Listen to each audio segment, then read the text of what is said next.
నమస్తే, welcome to big story. Gandhi Nehru కుటుంబం అంటే గుర్తుకొచ్చేది ఉత్తరప్రదేశ్, మరీ ముఖ్యంగా అమేథీ, రాయ్ బరేలీ నియోజకవర్గాలే. ఈ రెండింటిలోనూ ఇప్పుడు అందరి దృష్టి అమేథీ పైనే ఉంది.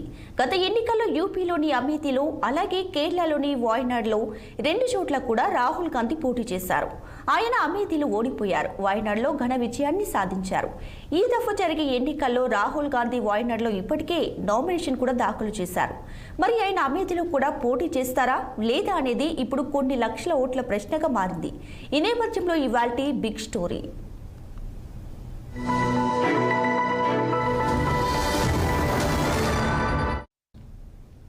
అమేథీ ఈ పేరు చెబితే గుర్తుకొచ్చేది నెహ్రూ కుటుంబమే. సంజయ్ గాంధీ నుంచి రాహుల్ గాంధీ దాకా ఒకప్పుడు అమేథీ కాంగ్రెస్ కు కంచుకోటగా ఉండేది. గత ఎన్నికల్లో బీజేపీ ఈ కంచుకోటను బద్దలు కొట్టింది. అక్కడ రాహుల్ గాంధీపై బీజేపీ నాయకురాలు స్మృతి ఇరానీ భారీ మెజార్టీతో ఘన విజయాన్ని సాధించారు. అమేథీ ఇప్పుడు బీజేపీ కంచుకోటగా మారింది. కాంగ్రెస్ కి అది ఓ శిథిల మట్టి కోటగానే మిగిలిపోయింది.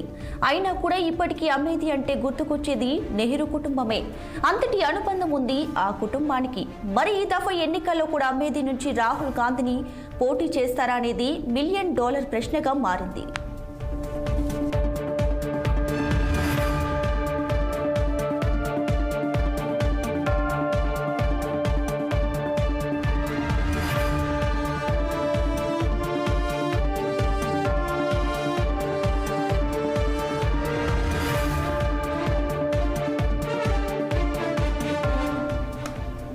నెహ్రూ కుటుంబంతో అమేథీకి 4 దశాబ్దాలకు పైగా అనుబంధం ఉంది. మొదటిసారిగా అమేథీ నుంచి నెహ్రూ కుటుంబ సభ్యుడిగా సంజయ్ గాంధీ 1980లో పోటీ చేశారు. ఆ ఎన్నికల్లో ఆయన అక్కడి నుంచి ఘన విజయాన్ని సాధించారు. ఆ తర్వాత మొదటి ఎన్నికల దాకా నెహ్రూ కుటుంబ సభ్యులే అక్కడ పోటీ చేశారు. ఒక తరం నుంచి మరో తరానికి కుటుంబ వారసత్వంగా, తాతల నాటి ఆస్తిగా అది చేతులు మారుతూనే వచ్చింది. నెహ్రూ కుటుంబానికి చెందిన మరో 3 వారసులు అక్కడి నుంచే పోటీ చేశారు. ఘన విజయాలు కూడా సాధించారు. చివరికి 2019 నాటి ఎన్నికల్లో ఈ వారసత్వ విజయాల పరంపరకు బ్రేక్ పడింది. అక్కడ బీజేపీ ఘన విజయాన్ని సాధించింది. అప్పట్లో అక్కడ స్మృతి ఇరానీ 35,000 ఓట్ల మెజార్టీతో గెలుపొందారు. ఆమె 49% పైగా ఓట్లు పొందారు. రాహుల్ గాంధీ 44% పైగా ఓట్లు పొందారు.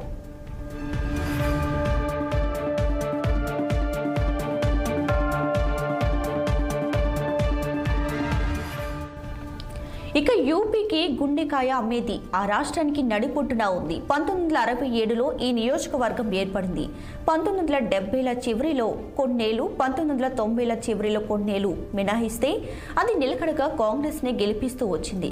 ఇక 1977లో మొదటిసారిగా సంజయ్ గాంధీ అమేథీ నుంచి పోటీ చేశారు. ఎమర్జెన్సీ విధింపు తర్వాత జరిగిన మొదటి ఎన్నికలవి. ఎమర్జెన్సీ సమయంలో బలవంతపు కుటుంబ నియంత్రణ ఆపరేషన్లలో సంజయ్ గాంధీ ప్రమేయంపై ఎన్నో విమర్శలు వచ్చాయి. ఎమర్జెన్సీ ఆకృత్యాలపై ఎన్నో ఆరోపణలు కూడా వచ్చాయి. ఆ నేపథ్యంలో సంజయ్ గాంధీ అక్కడ ఓడిపోయారు. అప్పట్లో సంజయ్ గాంధీ మాత్రమే కాదు, ఇందిరా కాంగ్రెస్ పార్టీ, హేమీలంతా ఉత్తర భారతదేశంలో ఘోరంగా ఓడిపోయారు.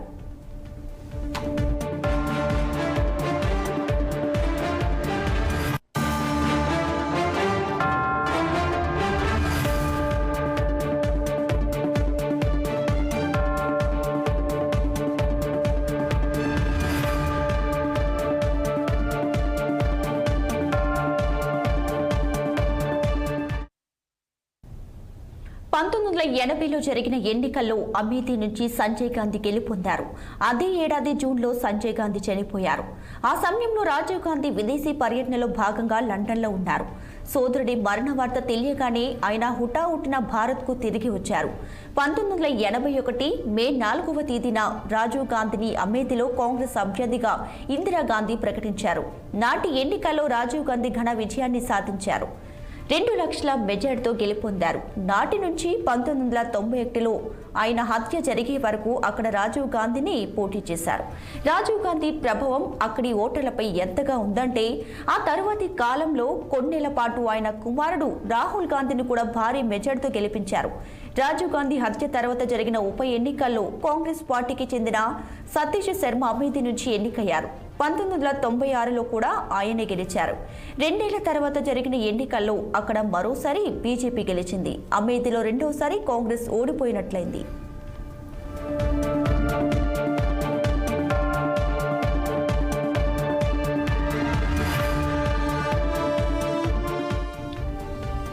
ఇక 1999 ఎన్నికల్లో సోనియా గాంధీ అమేథీ నుంచి పోటీ చేశారు. ఘన విజయాన్ని సాధించారు. 2004లో అక్కడి నుంచి రాహుల్ గాంధీ పోటీ చేసి గెలుపొందారు. ఈ సమయంలో సోనియా గాంధీ రాయ్ బరేలీకి మారిపోయారు. 2009లో జరిగిన ఎన్నికల్లోనూ అమేథీ నుంచి రాహుల్ గాంధీ విజయాన్ని సాధించారు. అలాగే 2014లో కూడా రాహుల్ గాంధీని గెలిచారు.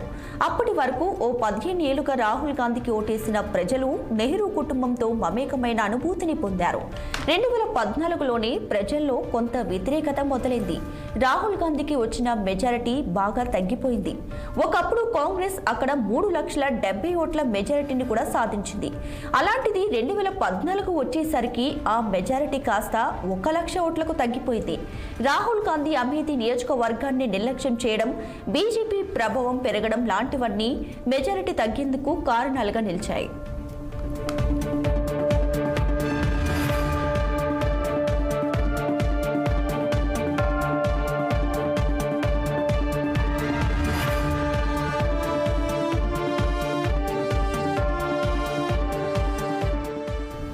రెండు 2014లో రాహుల్ గాంధీపై బీజేపీ నాయకురాలు స్మృతి ఇరానీ పోటీ చేశారు. ఆ ఎన్నికల్లో ఆమె ఓడిపోయినా తరచూ అమేథీని సందర్శించారు.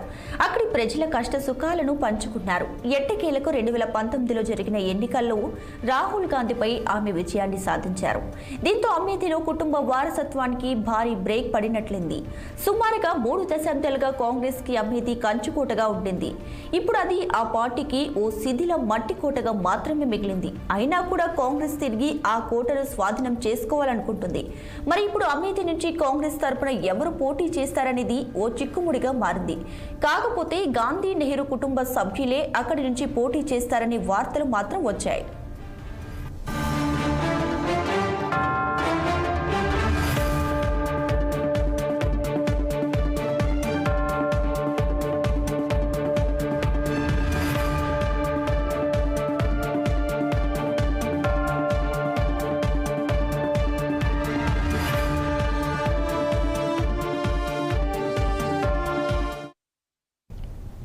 ఇక యూపీలో కాంగ్రెస్ పార్టీకి మరీ ముఖ్యంగా నెహ్రూ కుటుంబానికి కంచుకోటగా ఉండిన మరో నియోజకవర్గం రాయ్ బరేలీ.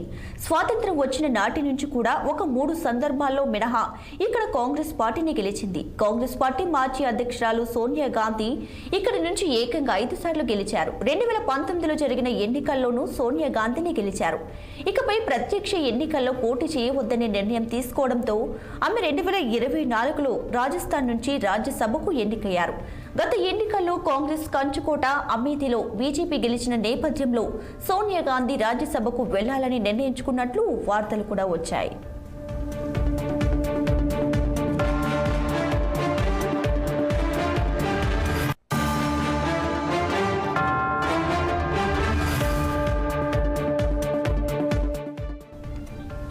దేశానికి స్వాతంత్ర్యం వచ్చిన నాటి నుంచి కూడా రాయ్ బరేలీ కాంగ్రెస్ కు కంచుకోటగానే ఉంది. 1951 ఎన్నికల్లో ఇక్కడ ఫిరోజ్ గాంధీ పోటీ చేసి గెలిచారు. నాటి నుంచి ఇక్కడ జరిగిన 20 లోక్సభ ఎన్నికలు, ఉప ఎన్నికల్లో 17 సందర్భాల్లో కాంగ్రెస్ గెలుపొందడం విశేషం. 1977లో ఇందిరాగాంధీ ఇక్కడ జనతా పార్టీ అభ్యర్థి రాజ్ నారాయణ్ చేతులు ఓడిపోయారు. ఆ తర్వాత 1996లో, 1998లో జరిగిన ఎన్నికల్లో బీజేపీ అభ్యర్థి అశోక్ సింగ్ గెలిచారు. ఈ 3 సందర్భాలు మినహాయిస్తే ఇప్పటి వరకు అక్కడ కాంగ్రెస్ విజయం సాధిస్తూ వచ్చింది. తాజా ఎన్నికల్లో ఇక్కడి నుంచి ప్రియాంక వాద్రా పోటీ చేస్తారనే వార్తలు వస్తున్నాయి. ఇక యూపీలో ప్రధాన పార్టీలుగా ఉన్న సమాజ్వాదీ పార్టీ గాని, బహుజన్ సమాజ్ పార్టీ గాని ఇక్కడి నుంచి ఒక్కసారి కూడా గెలుపొందలేకపోయాయి.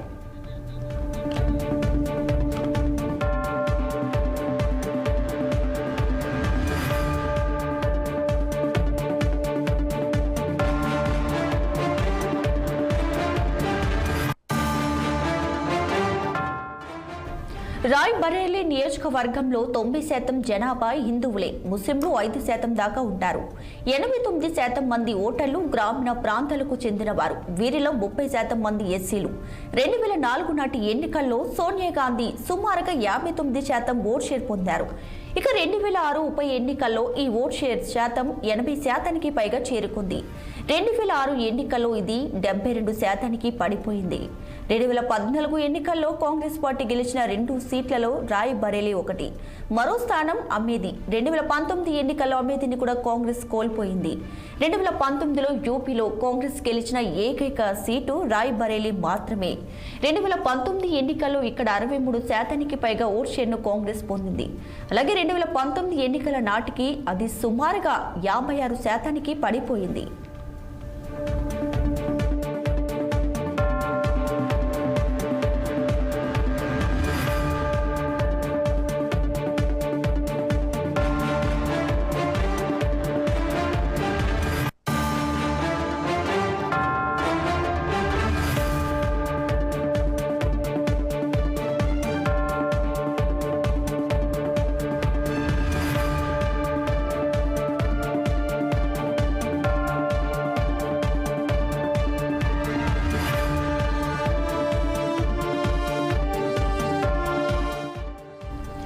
రాయ్ బరేలీలో కాంగ్రెస్ విజయం సాధించినప్పటికీ ఈ పార్లమెంటరీ స్థానం పరిధిలో ఉన్న అసెంబ్లీ నియోజకవర్గాలు ఇప్పుడు సమాజ్వాదీ పార్టీ, బీజేపీ చేతుల్లో ఉన్నాయి.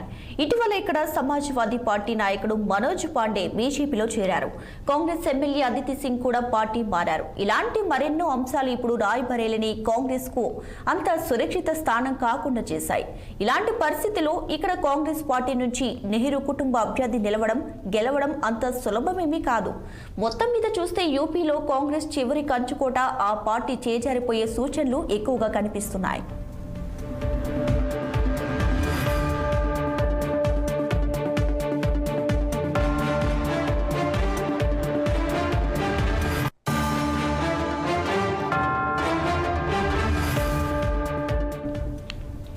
ఇప్పుడు రాహుల్ గాంధీ అమేథీ స్థానం నుంచి పోటీ చేస్తారా చెయ్యరా అనే ప్రశ్న తెరపైకి వచ్చింది.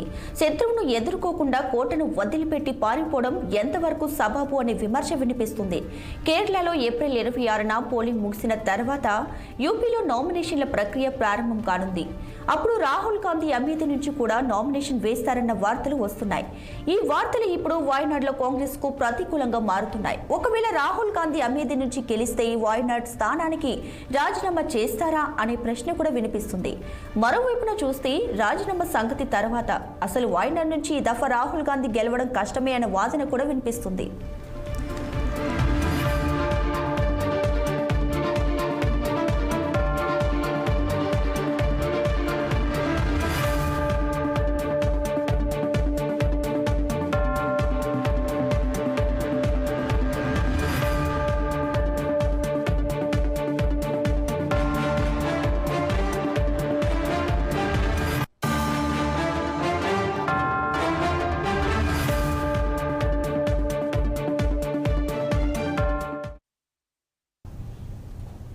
గత ఎన్నికల్లో వాయనాడ్ నుంచి రాహుల్ గాంధీ ఘన విజయాన్ని సాధించారు. ఇప్పుడు మాత్రం పరిస్థితులు అంత అనుకూలంగా ఉన్నట్లు కనిపించడం లేదు. ఇక్కడ సిపిఐ నుంచి, బీజేపీ నుంచి బలమైన అభ్యర్థులే బరిలో ఉన్నారు. ముక్కనుపు పోటీ జరగనుంది. వాయనాడ్లో పర్యటించిన బీజేపీ నేత స్మృతి ఇరానీ తన ప్రచారంలో రాహుల్ గాంధీని టార్గెట్ చేసుకున్నారు. బద్దలైపోయిన కాంగ్రెస్ కంచుకోట ప్రాంతం నుంచి వచ్చానంటూ ప్రచారం చేస్తున్నారు. మరోవైపున వామపక్షాలు కూడా రాహుల్ గాంధీ తీరును విమర్శిస్తున్నాయి. ఇండి కూటమిలో వామపక్షాలతో కలిసి నడుస్తూ కేరళలో మాత్రం వామపక్షాలపై పోటీ చేయడం ఎందుకని అంటున్నాయి. వాయనాడ్లో సిపిఐ తరపున పార్టీ అగ్ర నాయకురాలు అన్ని రాజా పోటీ చేస్తున్నారు.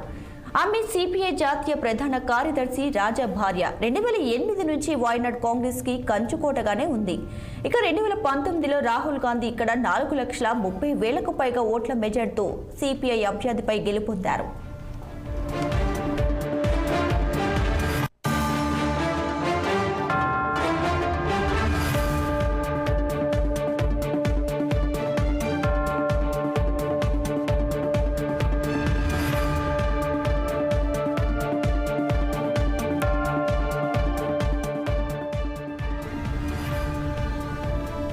ఇక యూపీలో బీజేపీ బలంగా ఉంది. అలాంటి చోట పోటీ చేస్తేనే రాహుల్ గాంధీ బాధ్యతాయుతంగా వ్యవహరించినట్లు అవుతుందంటూ వామపక్షాలు భావిస్తున్నాయి. బాధ్యతలు విస్మరించి సురక్షిత స్థానం అంటూ వాయనాడ్ నుంచి పోటీ చేయడం సరికాదని అంటున్నాయి.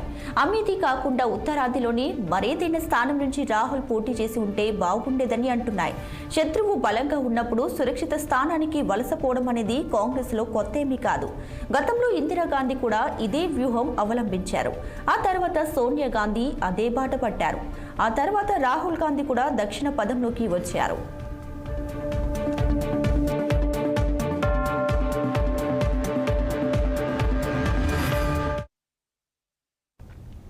పంతొమ్మిది వందల 77 ఎన్నికల్లో ఇందిరాగాంధీ రాయ్బరేలీలో ఘోర పరాజయం పొందారు. దాంతో 1978 ఎన్నికల్లో ఆమె దక్షిణాదిన చిక్ మగళూరు నుంచి పోటీ చేశారు.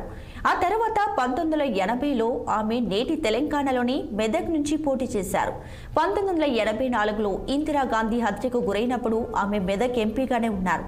ఆ తర్వాత ఎన్నికల్లో మెదక్లో కాంగ్రెస్ ఓడిపోయింది. దేశమంతా ఇందిరాగాంధీ సానుభూతి పవనాలు వీచి కాంగ్రెస్ గెలిచినా మెదక్లో మాత్రం కాంగ్రెస్ ఓడిపోయింది.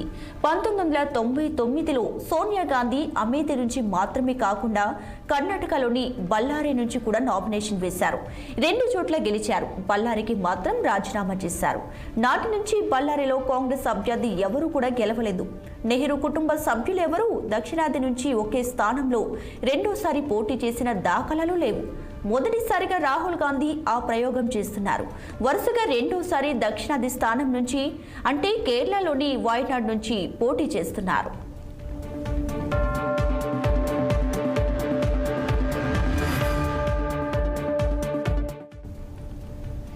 రాహుల్ గాంధీకి వాయనాడ్లో కూడా పరిస్థితులు అంత సజావుగా ఏమీ లేవు. 2021 అసెంబ్లీ ఎన్నికల్లో కాంగ్రెస్ కేరళలో పెద్దగా విజయం సాధించిన దాఖలాలు లేవు.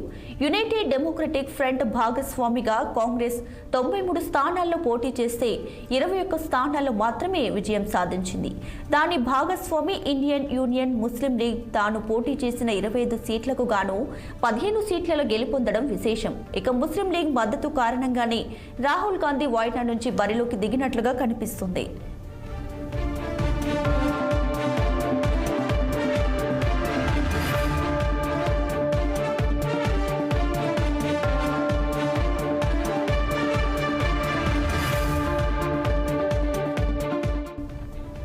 ఇక అయోధ్యలో జనవరి 22న జరిగిన ప్రాణ ప్రతిష్ఠ కార్యక్రమానికి దూరంగా ఉండాల్సిందిగా కాంగ్రెస్ కు సలహా ఇచ్చింది ముస్లిం లీగ్ అని చెబుతారు. ముస్లిం లీగ్ సలహా మేరకే రాహుల్ గాంధీ మరోసారి వాయనాడ్ నుంచి బరిలోకి దిగారన్న వ్యాఖ్యలు వినిపిస్తున్నాయి. కాకపోతే ఈ స్థానం ఇప్పుడు రాహుల్ గాంధీకి అంత సురక్షితమైందిగా కనిపించడం లేదు. అలాగే కేరళలోని వాయనాడ్ లోక్సభ స్థానం పరిధిలో మొత్తం 7 అసెంబ్లీ స్థానాలున్నాయి. 2021 అసెంబ్లీ ఎన్నికల్లో కాంగ్రెస్ కూటమి 4 స్థానాల్లో గెలిచింది. వీటిలో 3 చోట్ల కాంగ్రెస్ గెలిచింది. 1 చోట ముస్లిం లీగ్ విజయం సాధించింది. మిగిలిన 3 స్థానాల్లో వామపక్ష కూటమి గెలిచింది. 2 సిపిఎం విజయం సాధించాయి. మరో చోట వామపక్ష మద్దతుతో స్వతంత్ర అభ్యర్థి గెలిచారు. 2 కూటమిల ఓట్ షేర్ చూస్తే వామపక్ష కూటమి కంటే కాంగ్రెస్ కూటమికి ఎక్కువగా వచ్చింది. సుమారు 39,000 ఓట్లు మాత్రమే. 2019 నాటి లోక్సభ ఎన్నికల ఓట్ షేర్తో పోలిస్తే అసెంబ్లీ ఎన్నికల్లో కాంగ్రెస్ కూటమి 27% ఓట్ షేర్ను కోల్పోయింది. ఈ నేపథ్యంలో అమేథీ నుంచి కూడా రాహుల్ గాంధీ బరిలోకి దిగే అవకాశం ఉందనే వార్తలు కూడా వస్తున్నాయి.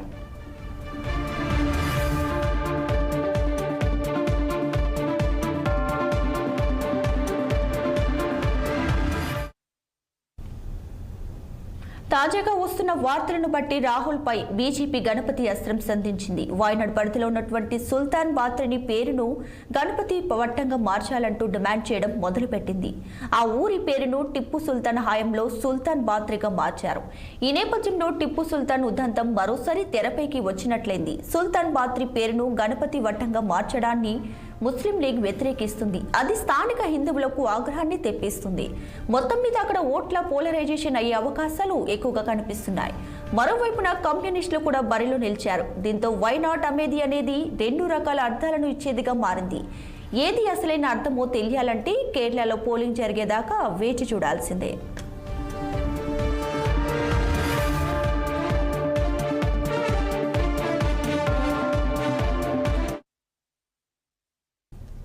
ఇది ఇవాల్టి బిగ్ స్టోరీ. మరో ఎపిసోడ్లో మళ్ళీ కలుద్దాం. Until then watch 6 TV. ఇది సామాన్యుడి ఆరో ప్రాణం.